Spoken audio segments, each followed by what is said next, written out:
Hey, what's up guys? Welcome back to the channel. My name is Joseph Maldonado. In this video, I'm going to be picking up where I left off. I need to get the transmission out of the car, and I need to do a lot of cleaning underneath the hood to prep this thing for the new engine. So, check it out. Alright guys, before I get this thing up in the air, we take one last look here at the transmission. So I'm holding it up with my handy Lexus timing belt. All I have holding this up in the back is the 4 bolts on the cross member for the transmission, and the drive shaft, of course, is still inside the transmission. So yep, let me get this thing up in the air, and let's get that out of here.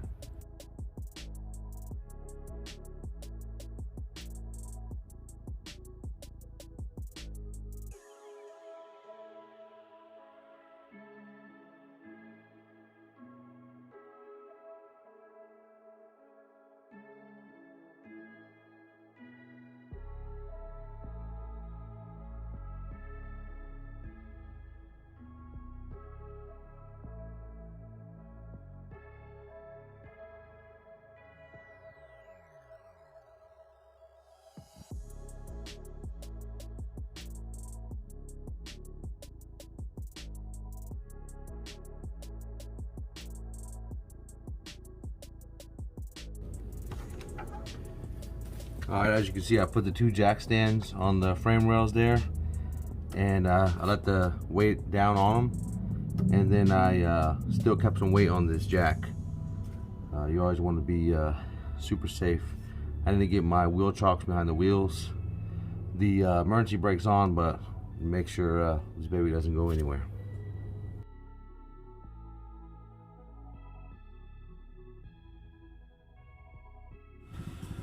Alright, from underneath you can see transmission's hanging here from this timing belt, and all we have is the 4 bolts here for this mount, and also the speed cable that doesn't work anymore. So we're gonna get that out of there. These plugs have already been unplugged. The slave cylinder's already been taken off the side of the transmission there. Alright, you see the slave cylinder hanging over here. So let's get to it. I'm gonna go ahead and put this jack here underneath the transmission to support the back of it. These bolts here look like a 12 or 14. They are 12.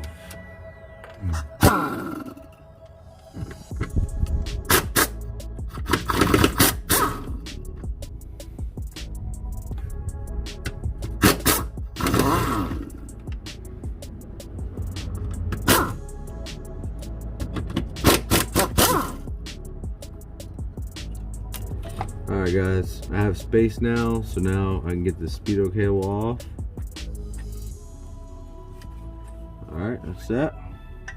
Now at this point, the only thing holding it here is the timing belt that you've seen I had on the front, and the drive shaft. I'm going to lower this down slowly.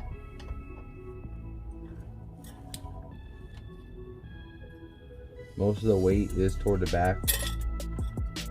So there we go. Like that, just let it come down. Alright, and once it comes down enough, I'll be able to slide it forward off of the drive shaft. The drive shaft is out, and this baby is free. There it is. I'm probably gonna grab it from the other side and pull it out that way.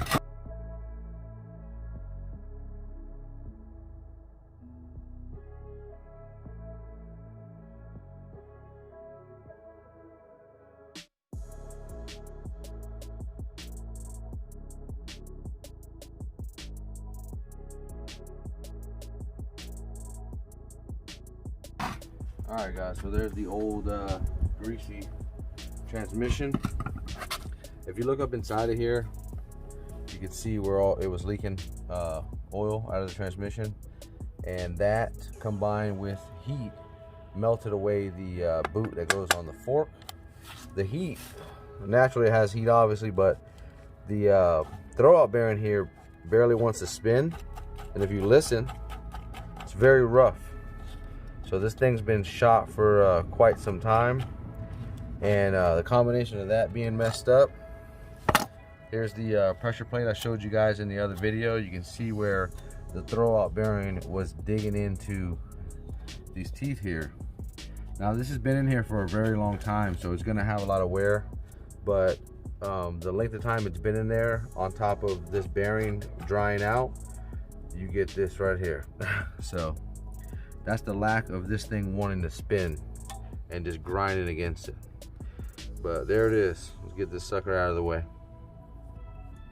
All right guys, I went ahead and pulled out the Supra transmission. This is obviously the transmission that came out of the Celica. This is your W58 out of the NA Supras. You can find these inside the Mark IIIs. This one, to my knowledge, came out of a Mark III. We had to switch the shifter location. This one's further back, so we're going to be bringing that shifter up further, so it lines up with the trans tunnel hole for the shifter. And as far as the mounts go, they look the same. The mounts look different, the mount itself, but as far as the location of them, they're pretty much in the same spot. Obviously the bell housing is different. The 22R has the starter on the passenger side, and then the Supra has the starter on the driver's side. So they're pretty identical looking as far as the actual gearbox part goes to them. The electrical harness on here for the reverse lights is different. It has the round older plugs, and this one has these style, kind of oval. Other than that, this transmission, to my knowledge, is in good condition. It looks like it's been opened up and resealed. I can stick it in gear, spin it, nothing feels crazy, so I'm just gonna roll with it. I plan on getting a better transmission in the future, a R154. You guys already know the price of those is ridiculous, so I'm just gonna sit on the cash, and when one comes up, somebody's desperate enough to make some money, I'm gonna jump on it. So that's all I can do. I already have a flywheel, a clutch, and everything for R154 inside of there, so we'll just rock with that. But yeah, these are the transmissions. I gotta get back to doing some cleaning and stuff under the hood, so I just wanted to show you guys this since I got it out. All right. All right guys, got the pressure washer. I'm gonna get up underneath here and try to get what I can on the bottom side of the cross member and stuff, and then I'm gonna lower it down and I'll get it from the top.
Alright guys, I put degreaser all on this thing. I'm going to be using these Scotch-Brite pads to scrub it. This is actually going to scuff up this paint and possibly remove some of these chips and stuff. You can paint after scuffing it up with this. You can paint over it. So just want to make sure it is scuffed and you have no oil and grease left as far as going back and painting it later. So I'll show you here.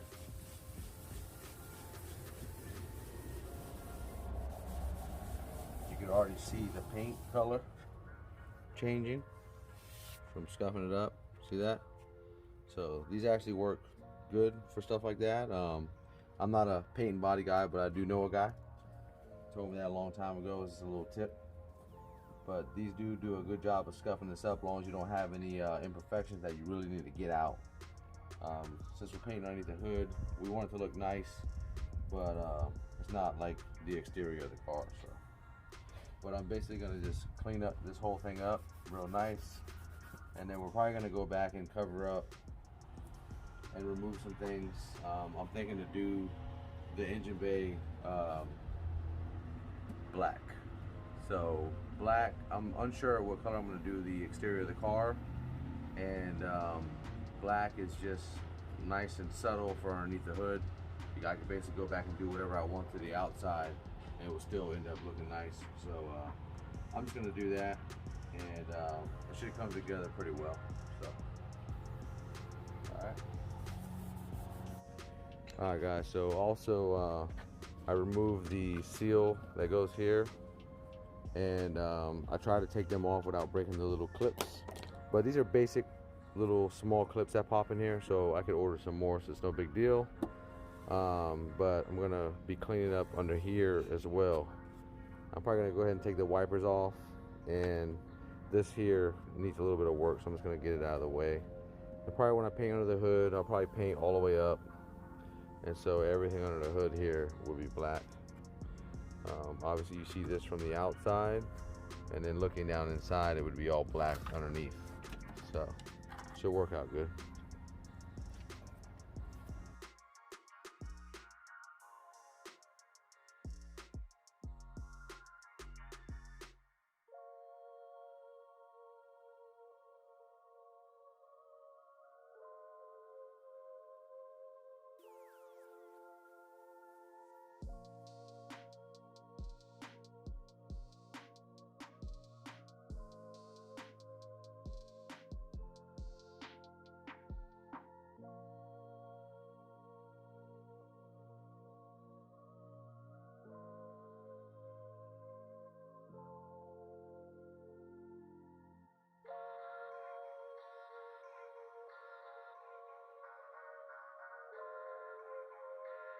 There's a Phillips head behind the door on each side that holds this trim piece, and that will release this.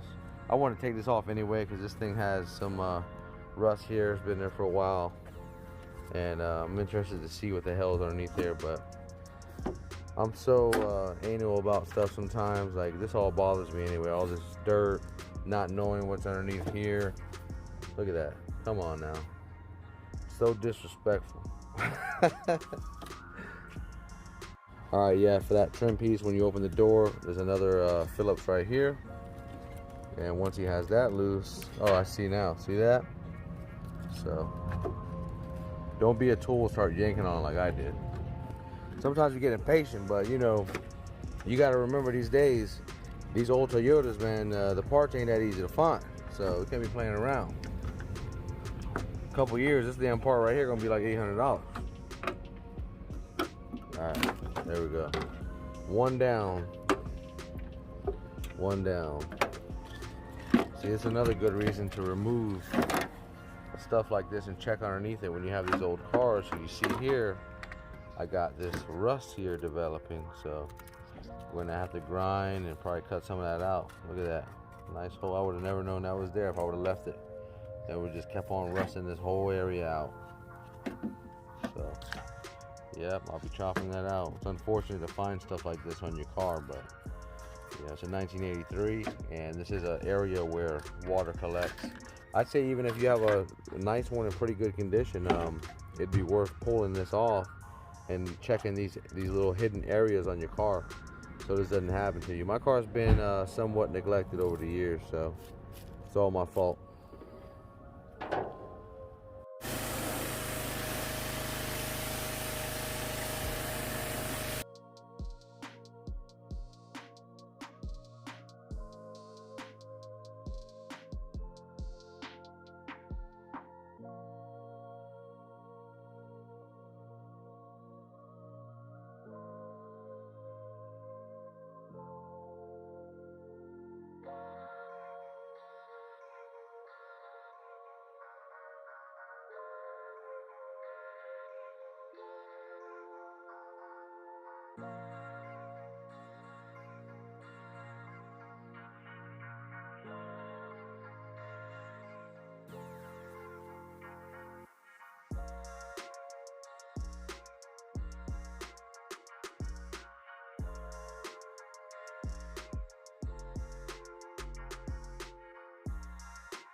All right, guys, so we got more cleaning done.